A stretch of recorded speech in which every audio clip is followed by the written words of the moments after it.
Many of my viewers don't know that I'm actually from Latin America. And for a lot of us growing up here, Digimon Adventure wasn't just another anime.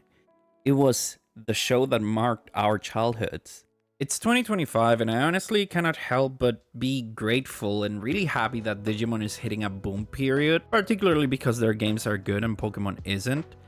But I do really want to talk about why the original version of the show hit so hard for us. This concept might be foreign for a lot of you English speakers since, well, Pokemon was by far the most popular of the two. However, I would dare say that Digimon was actually bigger here. And this is because our version of Digimon was different. Because Digimon felt serious, it taught us about courage, friendship, and loss. All told through this story about kids and their digital monsters. And this is because while American kids got a watered down Saturday morning cartoon, we got something emotional, dramatic, and real. Something deeply human. This is why Digimon Adventure actually hit harder in Latin America, and why it still lives in our hearts today.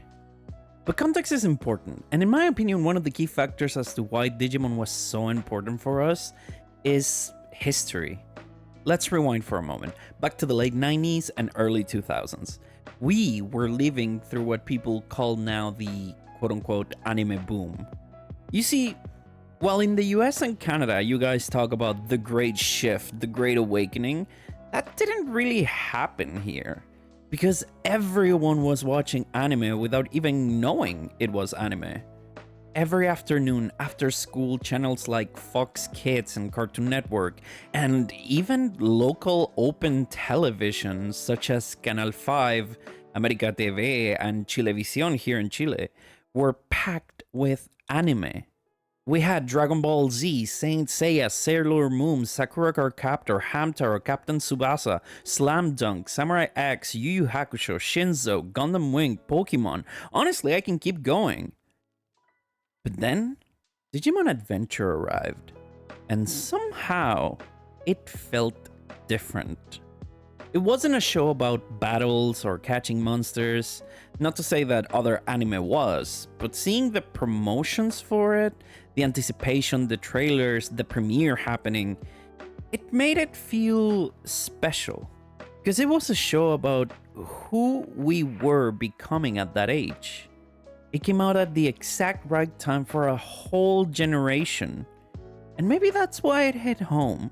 Because despite being children, Digimon treated us like we could handle and understand big themes such as loneliness, fear, courage, all of it.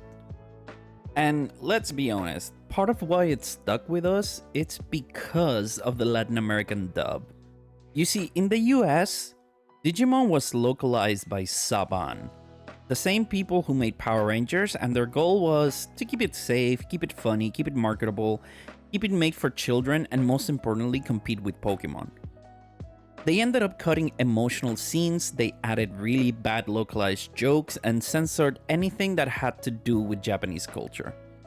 They changed the music for something hideous such as the Digirap. I mean, seriously, compare this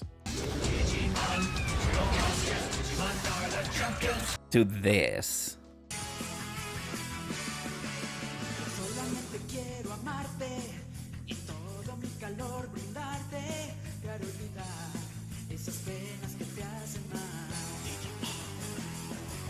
Even the times in which death and loss took place in the series and were tackled as serious issues, they turned it into something that felt meaningless. But here in Latin America, our dubbing studios in Mexico and Venezuela took the show seriously.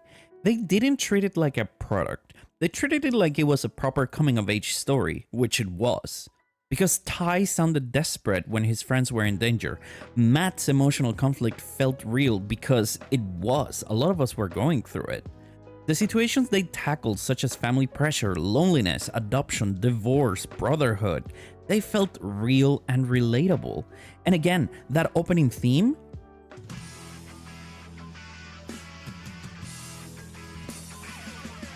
yeah, that's our anthem. It wasn't silly or comedic, it wasn't sanitized, it didn't feel like a product. It actually felt ours. And here's the thing, the difference wasn't just the dub, it was the philosophy behind it. In the US, networks like 4Kids had strict censorship rules. No death, no religion, no sadness, no Japan, no trauma, nothing real. In Latin America, things were different though. Yeah, there was some censorship, but it was way lighter than in the US. We actually grew up watching a lot of anime that wasn't afraid to be dark or complex. We saw characters cry, bleed, die, fail, grow. And that's exactly what Digimon gave us.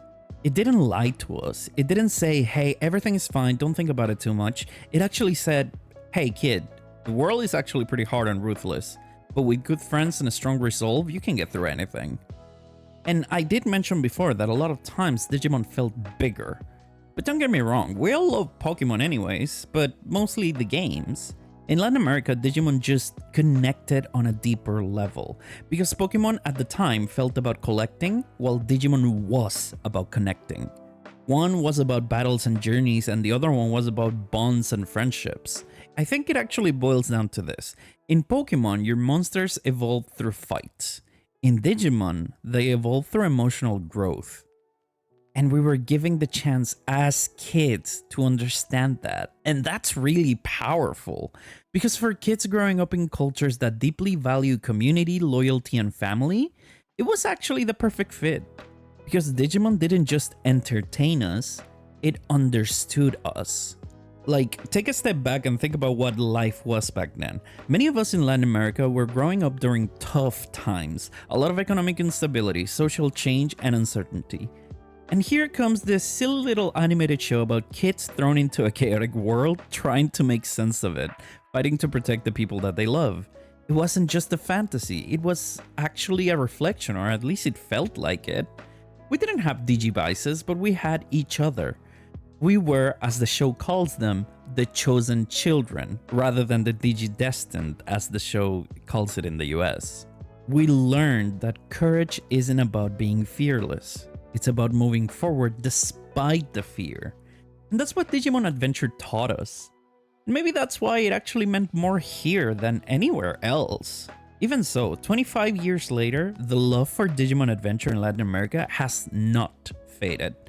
If you have the chance to come here, I invite you to please go to any anime convention, no matter how big or small. I can guarantee you'll hear that opening theme being sung at the top of everyone's lungs.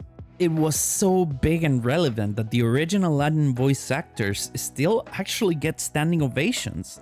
To the point when Digimon Adventure Tri came out, fans begged for the original dubbed cast to return. Because for us, that's our Digimon, the show that spoke to our hearts. Not the one filtered through America's marketing. So yeah, Digimon Adventure wasn't just an anime import. It was something that we felt that belonged to us. A story that respected our emotions, our language, and our experience.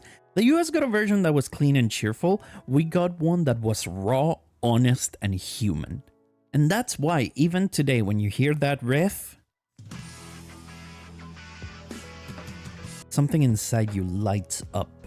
Because it wasn't just about the digital world. It was about our world, the one we grew up in, full of chaos, friendships, courage. And for that reason, Digimon Adventure will always be more than a memory. It's part of who we are, because we were the chosen children. Thank you guys for watching. So yeah, thank you for watching, guys. I wanted to make this video for a long time and I thought about putting it off until I grew a little bit more on YouTube, but honestly I couldn't hold it anymore. I just really wanted to talk about this because it's super important for a lot of us Latin Americans. So if you haven't watched Digimon Adventure, please go watch it in the original Japanese dub. I promise you will not regret it. Remember to subscribe, hit that like button, and see you later. Bye.